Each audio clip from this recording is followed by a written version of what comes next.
Saya lihat wajahnya cerah-cerah, karena minggu depan kita sudah Natal.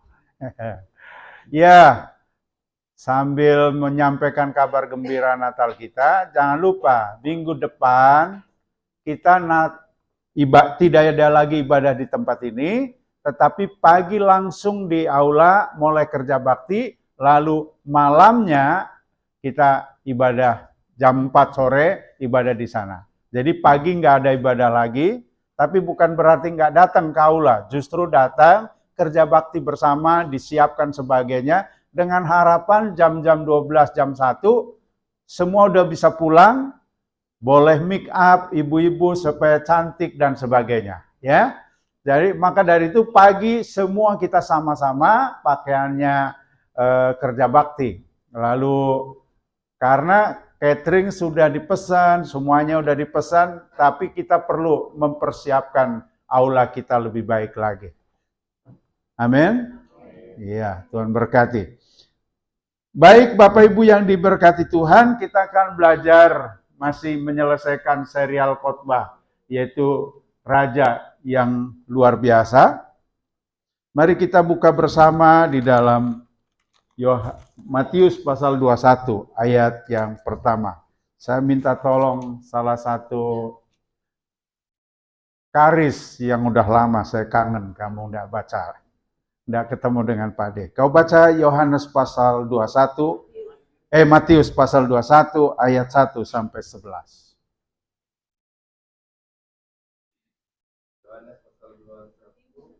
Matius nakku.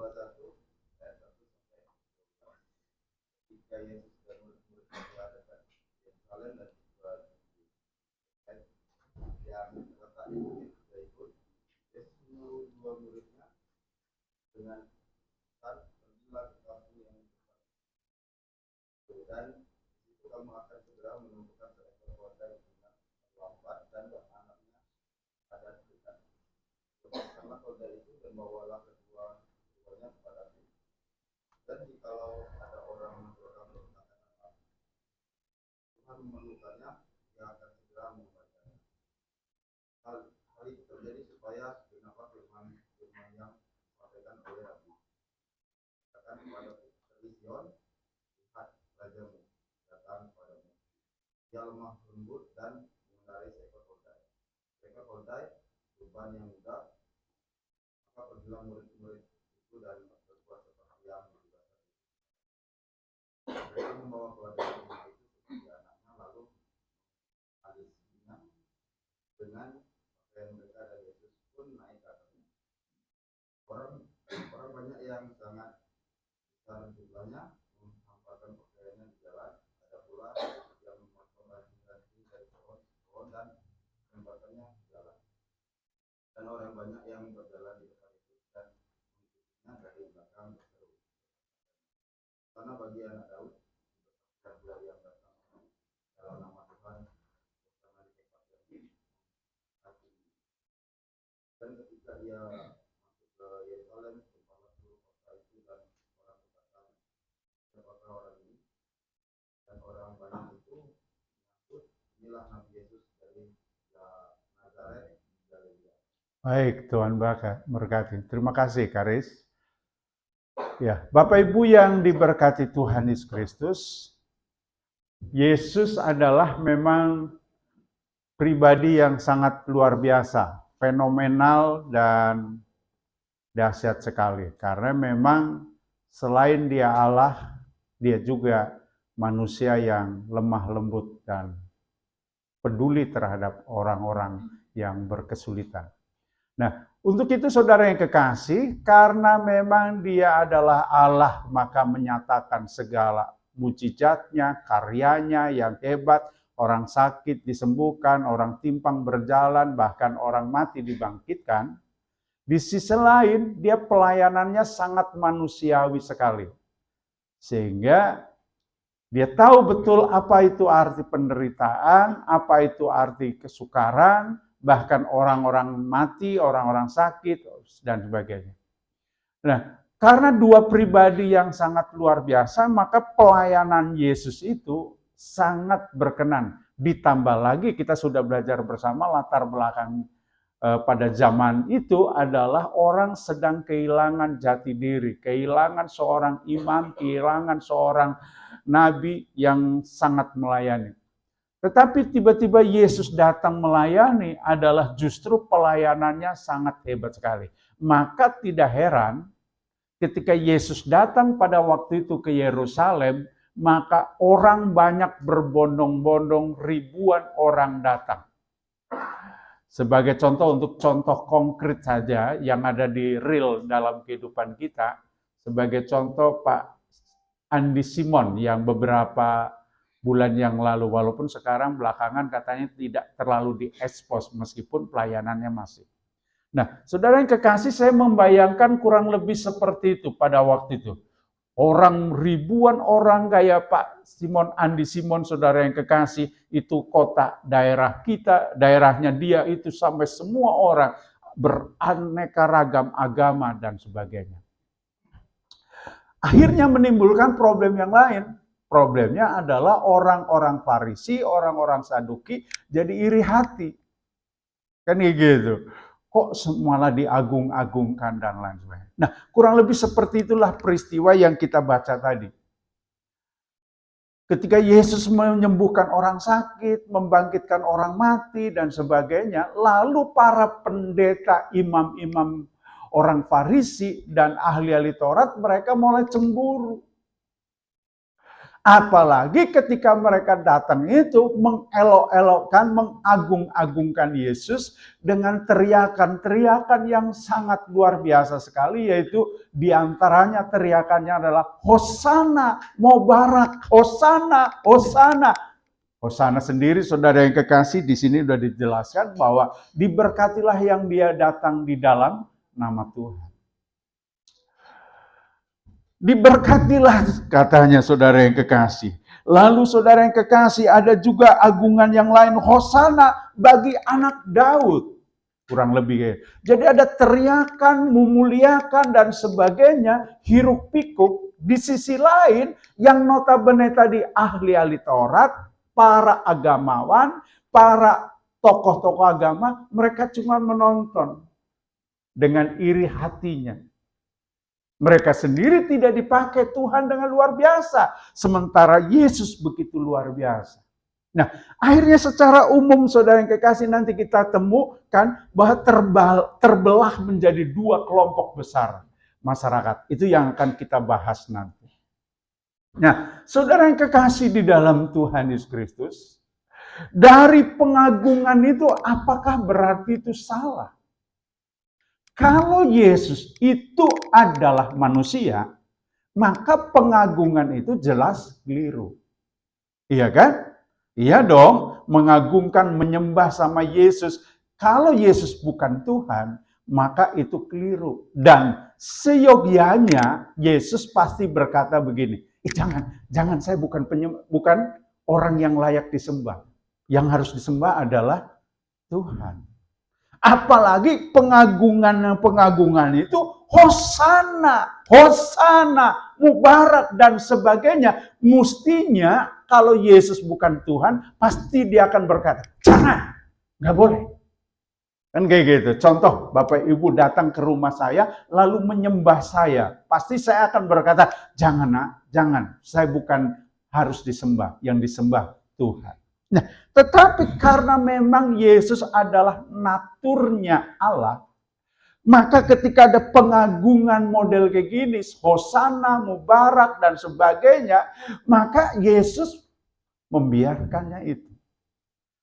Karena memang pribadinya adalah penyembah yang luar biasa. Bahkan kalau kita membaca tadi dengan teliti, maka ketika mereka berkata demikian, malah berkata, suruh diamlah murid-muridmu di tempat yang lain, maka dia berkata begini, kalau memang kamu tidak memuji Tuhan, lalu kalau perlu batu-batu atau anak-anak itu yang suruh memuji, memuliakan Tuhan. Kurang lebih terkandung kayak gini, kamu memang harusnya memuji, tapi kalau model kayak kamu karena iri hati, memuliakan Tuhan, tidak mau, dengar, batu pun akan Tuhan pakai untuk memuliakannya. Dan itu contoh-contoh yang lain digambarkannya. Misalnya, keledai pun dipakai oleh Tuhan untuk melayani Tuhan. Untuk menyampaikan pesan Allah, firman Allah. Karena memang Allah layak disembah, Allah layak diagungkan, Allah layak ditinggikan. Di antaranya adalah pujian yang terkenal yang kita sedang gali ini adalah Hosana, Mubarak, dan sebagainya. Nah, saudara yang kekasih di dalam Tuhan, ini yang kita pengen gali bersama. Ada beberapa kata makna yang sangat dalam, di antaranya adalah Hosana. Hosana bagi anak Daud. Ini pengen digali dulu sebentar. Kata Hosana ini sebenarnya bahasanya lebih tepat pembacaannya ini, lafalnya Hosanah. Itu lebih tepat pakai bahasa. Hosanah. Nah, Hosana itu saudara dari bahasa Aram yang artinya pujian secara harafiah yang berarti selamatlah. Selamatkanlah. Aku mohon kiranya diberkatilah engkau atau diberkatilah orang yang datang di dalam nama Tuhan. Jadi secara literal adalah mestinya begini. Terpujilah. Artinya anak-anak itu, orang-orang yang datang itu memuji Yesus. Diberkatilah engkau yang datang. Diberkatilah, sebuah pujian yang disampaikan. Mestinya saudara yang kekasih di dalam Tuhan, kalau Yesus tadi ngomong, kalau dia bukan Allah, maka dia bilang, enggak. Itu enggak benar. Tetapi Yesus justru sama-sama menikmati penyembahan itu, memang dia layak untuk memberikan pujian, penyembahan sebagai Raja segala raja. Lalu di situ ada kalimat Yesus anak Daud. Yesus anak Daud adalah ini menunjuk kepada keturunan laki-laki, yaitu pewaris dari Daud itu sendiri, dan Yesus itu sendiri memang pewaris ini. Artinya ketika Yesus anak Daud, memang benar itu. Dia adalah pewaris kerajaan Allah yang akan melanjutkan kerajaan sorga. Bukan cuma kerajaan di dunia ini, tetapi yang dia omong ini memang benar. Kurang lebih Yesus mau ngomongin, benar nak, itu memang benar. Tapi kerajaanku bukan kerajaan di dunia ini, tetapi kerajaan sorga yang kekal. Sampai pada kekekalannya. Maka dia layak dipuji, layak disembah, layak diagungkan. Karena memang Yesus sesungguhnya pewaris kerajaan yang sesungguhnya. Karena semua kerajaan di Israel, semua akan berakhir dengan kematian. Betul? Iya dong, Daud yang hebat pun akan berakhir. Tetapi nubuatan berkata bahwa kerajaan Daud yang akan selama-lamanya menunjuk bukan sekedar kerajaan Daud yang di dunia, tapi kerajaan Allah yang kekal. Maka dari itu wajar kalau pujian itu harus dinaikkan terus siang dan malam. Apalagi dalam menyambut konteksnya kita kelahiran Yesus Kristus. Maka wajar kalau hari ini kita membawa pujian, penyembahan yang terbaik dari hidup kita. Lalu dalam konteks ini, yang kita baca tadi, mereka sampai melakukan yang dahsyat sekali. Yaitu dikatakan menaruh pakaian mereka di jalan-jalan supaya Yesus hadir. Bagi orang-orang Farisi, kamu nggak boleh segitu, kurang lebih kayak gitu. Bahkan bukan cuma pakaian-pakaian, ranting-ranting dipotong, saudara yang kekasih, lalu dialok-elokkan, saudara yang kekasih, diagungkan, Mubarak, Hosana, Hosana, Hosana, karena mereka orang-orang sederhana ini. Makanya akhirnya cuman ranting-ranting, cuman baju-baju, karena jangan lupa mereka sedang mengalami kemiskinan yang luar biasa. Tapi bicara tentang pujian, dia bicara tentang menyambut raja segala raja, mereka lakukannya secara totalitas, all out semuanya. Karena raja segala raja sedang masuk ke Yerusalem. Mereka sedang datang, maka harus disambut dengan totalitas. Sampai saudara yang kekasih, dikatakannya pakaiannya ditaruh di pinggir jalan.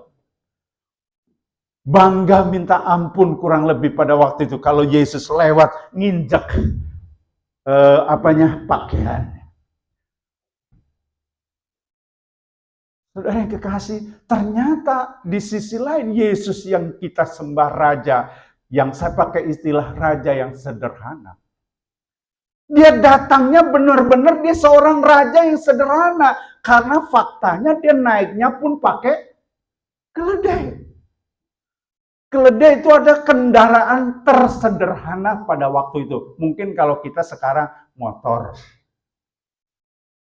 Kalau zaman dulu yang hebat itu kuda, kereta kuda. Nah ini mungkin kemarin ngadatin belum selesai. Tidak apa-apa. Nah saudara yang kekasih di dalam Tuhan Yesus Kristus, jadi pada waktu itu saudara yang kekasih, kendaraan terhebat itu bukan kalau yang naik sedikit mobil kayak gitu, itu biasanya pakai kuda. Kuda itu pun kuda yang satu.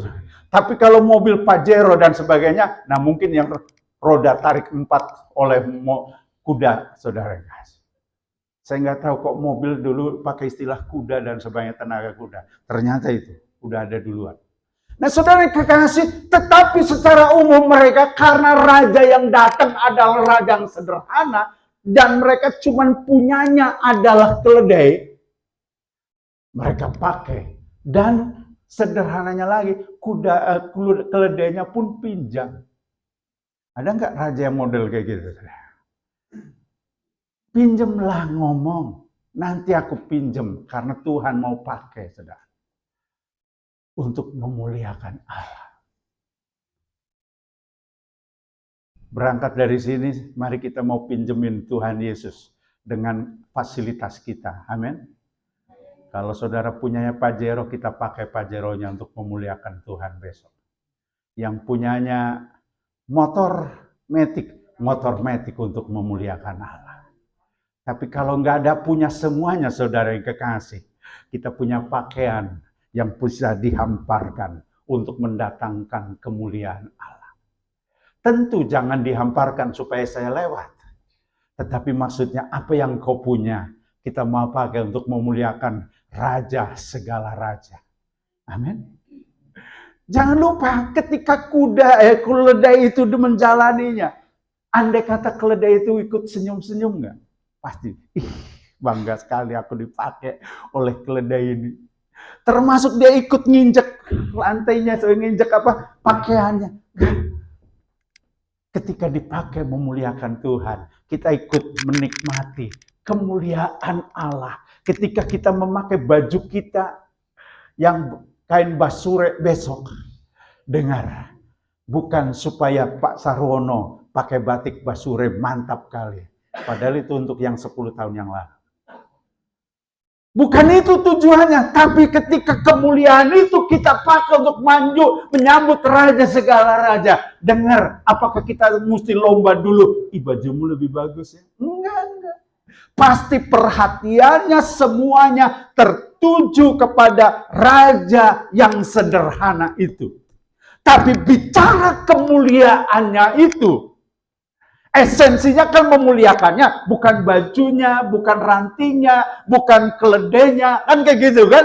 Harusnya fokusnya adalah raja segala raja yang sederhana itu. Makanya teriakannya haleluya, hosana. Jadi nggak ada yang teriak, bajumu bagus ya, batik ya? Enggak. Bahkan nyaris, meskipun data menyebutkannya pakaian dan sebagainya, tapi perhatiannya adalah kepada raja yang sedang masuk ke Yerusalem. Amin. Besok kita kayak gitu. Kita mau praktek semua besok tanggal 4. Kadang lupa hari saya, saudara. Hari Minggu saya. Kita mau semua lakukan itu. Pakaian kita keluarkan yang terbaik. Tapi ingat, pakaian yang dihamparkan di lantai supaya raja segala raja yang lewat di tempat itu Jadi perhatiannya nggak lagi kepada baju itu. Enggak. Perhatiannya adalah raja yang akan lewat itu. Itu yang lebih penting. Saya yakin seandainya waktu itu ada panitia dulu dan sebagainya, orang yang menghamparkan pakaian, pasti mereka jahit baju dulu. Betul nggak? Oh iya. Meskipun perhatiannya bukan soal bajunya, tapi sadar raja yang sederhana mau lewat, pasti yang terbaik yang dilakukannya. Amin. Harus begitu. Nah, besok yang kita lakukan adalah seperti itu. Karena raja segala raja akan datang, maka mari kita akan sediakan yang terbaik. Makanya sang yang disiapkan pun yang terbaik. Amin. Bilang kanan kiri, ada saksang yang disiapkan. Walaupun perhatiannya jangan pada saksangnya. Apalagi sampai rebutan saksang. Nggak cocok. Karena yang menjadi fokus adalah raja segala raja yang akan kita sambut semuanya. Amin. Yang terbaik memang bajunya, terbaik. Tapi fokusnya adalah raja yang akan disambut. Seringkali kalau saudara yang kekasih datang pesta pernikahan yang pamernya malah bajunya. Bajumu bagus ya. Mestinya bukan itu. Pengantin yang datang itu yang diperhatikan. Amin. Yuk besok kita kayak gitu lakukan. Jadi besok mau kerja bakti dan sebagainya adalah dalam rangka persiapan karena raja segala raja akan datang di tempat pesta Natal kita. Haleluya. Ya. Jadi pasti kita akan berebutan. Sedangkan Liming Ho mau datang, saudara sibuk bisa bertahun-tahun. Salah ngomong ya. Oh benar ya. Iya. Itu panitianya bisa lama, ribuan orang. Pak tambah jadi korban anaknya itu karena ada artis dari Korea itu. Keluar duit, naik, bawa mobil dan sebagainya. Dan itu katanya ribuan orang. Apalagi raja, segala raja akan kita datang. Amin. Yuk kita besok lakukan itu. Karena kita akan menyambut raja yang terhebat. Jadi bukan soal panitia seksi acaranya. Bukan. Kalau toh ada seksi acara, lebih kepada mengarahkan supaya menjadi lebih bagus. Jadi nggak penting Mas Corneliusnya hebatnya, enggak. Rajanya itu yang difokuskan. Jadi kalau besok diatur oleh Om Cornelius, itu lebih kepada supaya raja itu dimuliakan lebih bagus. Maka besok kalau tukang parkir pun ngatur mobil, mbok ya nurut. Jangan mentang mobilmu lebih bagus, pengen nongkrongnya di tengah-tengah. Untuk nyambut raja, kudamu dan sebagainya diatur. Nurut. Amin.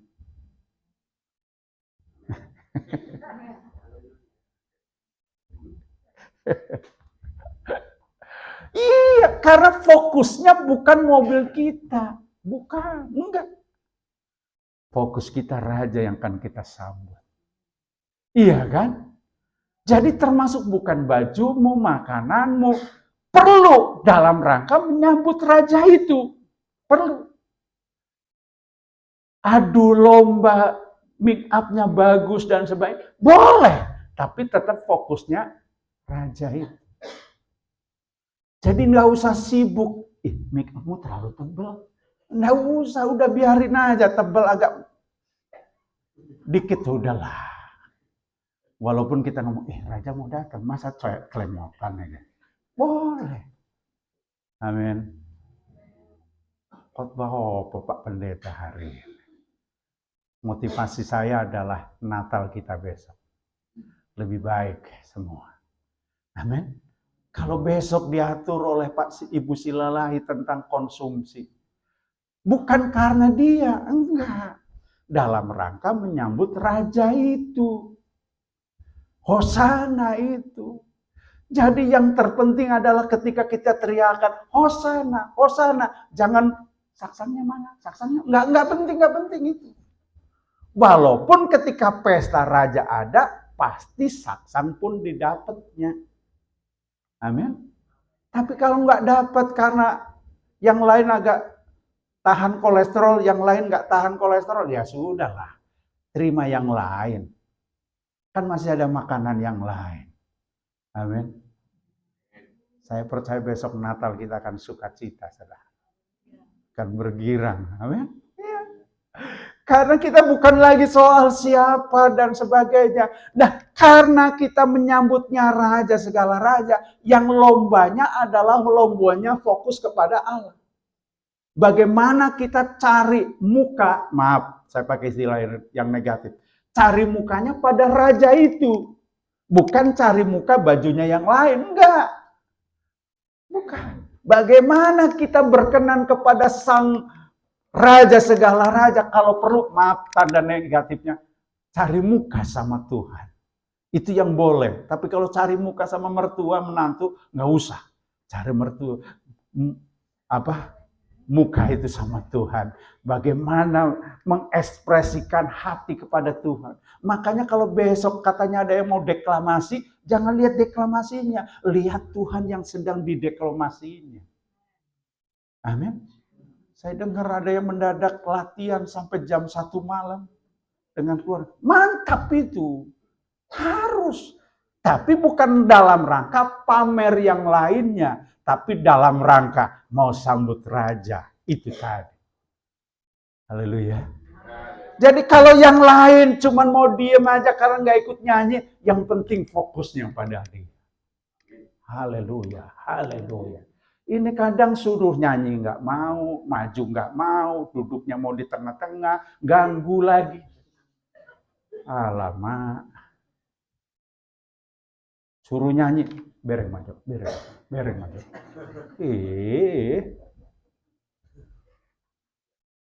Orang Samosir ini. Bukan marga Samosir, orang Samosir.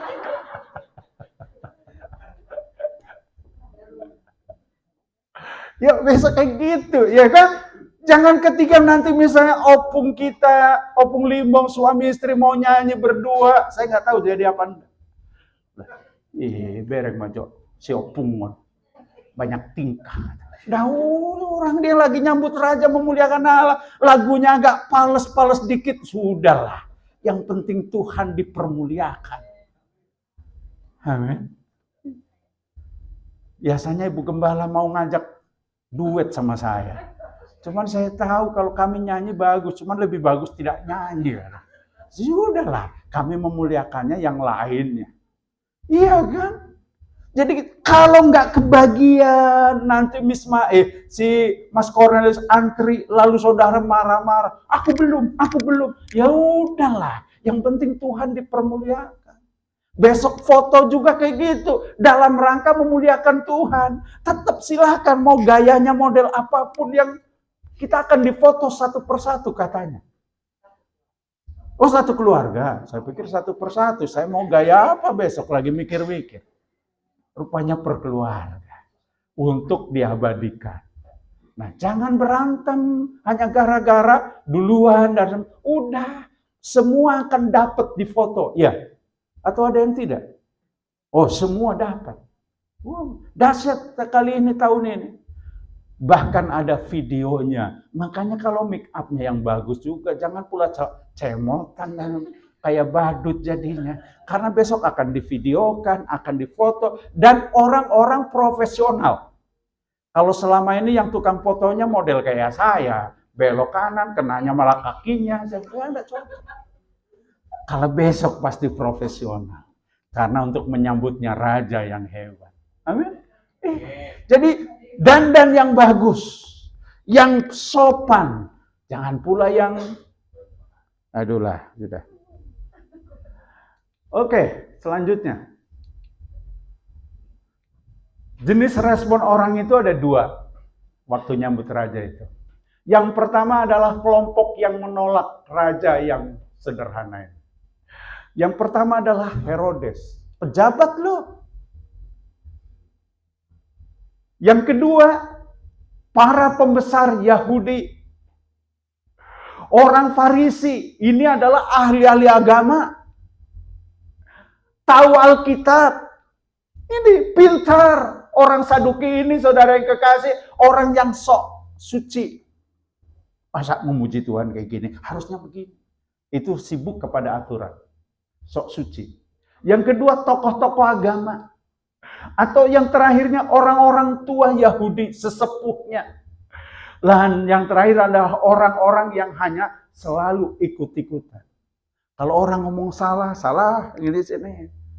Dan teori penggembalaan itu modelnya ternyata banyak yang ini.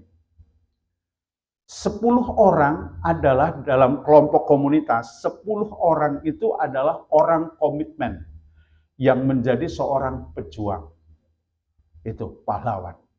Tetapi saudara yang kekasih, 80% komunitas itu biasanya ikut-ikutan. Orang ngomong kanan, kanan. Orang satu ngomong lagi, salibkan Yesus, salibkan. Lalu 10 orang berikutnya adalah yang siap murtad.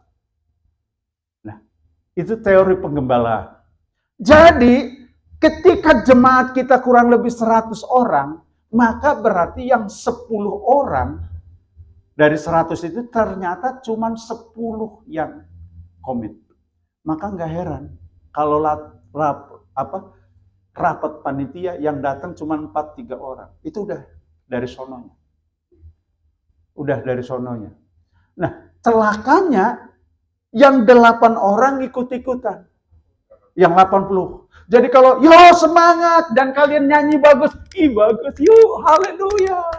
Tapi tunggu. Yang 10 orang, salibkan dia, bunuh dia. Jadi nggak usah heran. Banyaknya orang yang model kayak gitu. Nah, saran saya sih, sebaiknya menjadi komitmen di dalam Tuhan.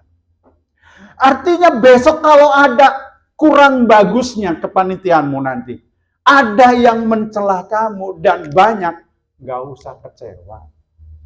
Karena memang dalam sebuah kelompok akan ada yang kayak gitu. Bahkan tidak sedikit nanti yang akan bilang, salibkan Cornelius, salibkan Cornelius. Kurang bagus acaranya. Dan semakin orang ngomong kayak gitu, semakin banyak yang kayak gitu. Karena 80% ngikut-ngikut. Mau nyesel jadi panitia, biar mundur sekarang. Itu akan ada. Tapi sebaliknya, ketika nanti bagus acaramu dan memulia, senang sekali. Saksangnya puas, makannya puas. Itu juga akan banyak. Camkoha. Itu udah dari sana. Maka dari itu, udahlah tebel-tebel telingamu besok. Model kayak gini ada. Pejabat, orang hebat, tua-tua, ini yang akan banyak ngomong tetapi sedikit melakukan. Nel, ini yang kayak gini besok. Catat baik-baik. Ketua panitia, ini orang kayak gini banyak. Bukan orang sederhana. Jadi ketika ada orang memuliakan hosana, cuman kayak gitu tuh Pak. Udah, itu orangnya begini. Mudah-mudahan besok nggak banyak ini yang kayak gini. Bajunya paling bagus, pinter, tahu Alkitab, tokoh agama, tapi bukan diaken.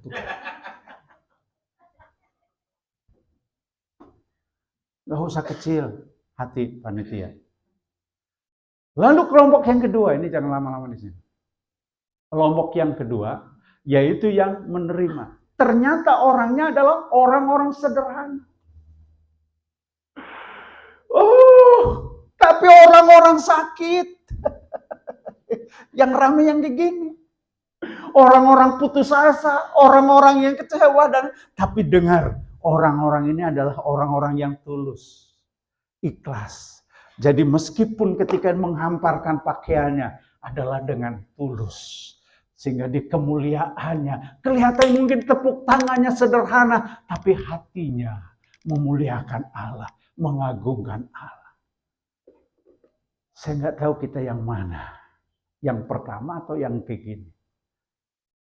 Doa saya itu seperti ini. Teriakan Hosana. Itu Hosana dari hati. Saya percaya ini jemaat Victoria adalah ini. Dimuliakan. Ketika dia jadi tukang parkir, parkirnya pakai parkir yang penuh dengan hati. Maka jangan pula motor kawan. Jangan. Itu untuk raja segala raja. Pandangannya harus untuk raja segala raja. Jangan mentang-mentang motormu bagus, di motor jelek lalu di. Jangan. Kita lakukannya untuk raja segala raja. Maka pelayanannya adalah pelayanan yang prima. Amin. Yuk. Kita mau belajar mau sesuatu yang baik, sesuatu yang luar biasa. Karena ancamannya itu tadi, kalau engkau nggak mau, Tuhan bilang begini, kalau perlu keledai, batu, bahkan bayi-bayi yang akan memuliakan Allah. Itu sebenarnya bentuk pelecehan, sebentuk hinaan dari Tuhan. Kalau orang nggak mau memuji Tuhan, dengar, aku bisa sediakan yang lain. Dihormati tapi malah nggak mau, itu keliru. Bayangin panitia udah nyiapin, semuanya makanan disiapin, suruh datang pun nggak mau. Itu kan kelewatan. Itu pun kalau datang, diadakan di belakang loh. Bereng aja. Dia jadi pengamat politik yang luar biasa. Itu kurang begini, itu kurang begini. Tapi kalau orang-orang ini, saudara, mungkin dia akan orang datang tapi hatinya lagi putus asa. Lagi mikirin cicilan hutang, cicilan mobil dan sebagainya, motor dan sebagainya. Termasuk lagi mikirin cicilan kredit rumah. Tapi hatinya mungkin datang dengan hati yang hancur. Tuhan, terimalah hormatku. Hosana, dimuliakanlah Tuhan. Amin. Besok kita mau datang memuliakan Allah dengan sungguh-sungguh. Hasilnya, saudara, dua respon ini berbeda. Ini hasil. Untuk orang-orang yang seperti ini, saudara yang kekasih, mempercayai dan menerima raja yang sederhana, dia akan mengalami yang kayak gini. Masuk dalam kemuliaan di Yerusalem yang baru. Tapi orang-orang kayak gini, saudara yang kasih, yang menolak, dia akan masuk juga, tapi masuk dalam penghukuman yang kekal. Mari kita mau siapkan hati kita. Besok itu boleh sebut kayak simulasi persiapan kita masuk Yesus dalam kerajaan yang kekal. Itu simulasi besok kita. Meskipun pengertian simulasi harus dilakukan dengan sungguh-sungguh. Karena tujuan kita adalah memang nanti dalam sorga yang kekal. Jadi hari ini besok kita memuliakan Allah adalah dalam rangka karena kita sedang dipersiapkan masuk kerajaan yang kekal, berjumpa dengan raja segala raja dalam kemuliaan yang luar biasa. Tapi sebaliknya kalau hari ini kita nggak bersedia mempersiapkan, dengar, kita justru akan masuk dalam penghukuman yang kekal. Ngeri dikatakan ketika raja ini menolak, dan kalau dia saudara kekasih sudah dalam kematian, justru ancamannya, hai engkau hambaku yang jahat, enyahlah engkau. Tapi sebaliknya, orang-orang yang sederhana, sabarlah engkau hambaku, terimalah kerajaannya yang luar biasa. Pilihannya di kita. Mau bagaimana menyambut raja itu setiap saat. Natal itu cuma simulasi. Tapi praktek hidup sehari-hari dalam menyambut raja itu menentukan sikap hidup kita. Mau nggak ketika engkau menyembah di rumah, nggak ada orang lain, kok sikapnya adalah menyambut raja yang terbaik. Memberikan persembahan yang terbaik. Dilihat orang atau tidak dilihat orang, karena kita sedang mempersiapkan diri untuk kerajaan yang kekal. Itu sekarang ditentukan. Natal simulasi.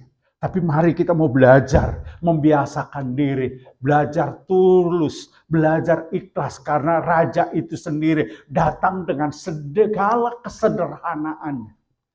Tapi nanti dalam kemuliaan dia akan menunjukkan kewibawaan, kehebatannya, nggak ada kasih lagi, karena pada waktu itu ada dalam tubuh kemuliaan. Nggak bisa lagi kita bilang, Tuhan ampuni saya, ampuni. Pada saat itu nggak berlaku. Jadi mumpung masih ada kesempatan, kita benahi untuk hidup kita benar, untuk menyambut Raja segala raja dalam kekekalan.